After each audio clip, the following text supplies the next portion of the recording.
Something exciting that we just released into Veeam Data Cloud for Entra ID is the ability to export any object into a JSON file directly from this console. No need to necessarily push that back into your Entra environment. You can now export any object out, including its properties, its relationships, as at the time of last backup.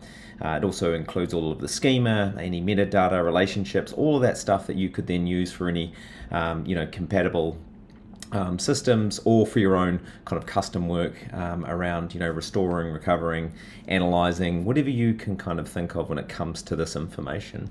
So here's how it works.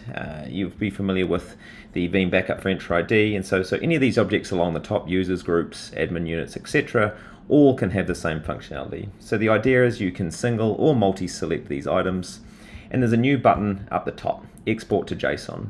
So I'll select this. You can then reconfirm your selection if you need to. You can choose to exclude some things that you might have inadvertently clicked.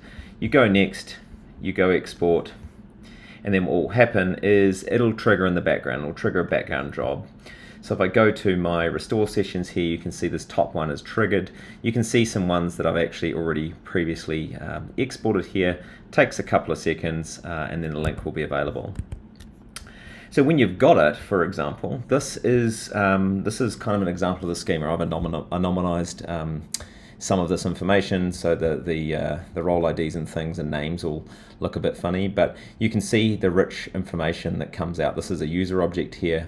All these properties are available to you, including what identities they have, what members of what groups, for example, and these will be groups that reference, if you were to export the groups to, you'll be able to cross-reference those.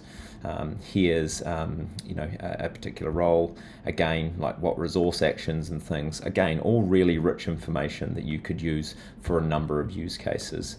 And then another example of an administrative unit. So hopefully that is useful to our customers, and we're interested to see kind of how you might use these in your environment.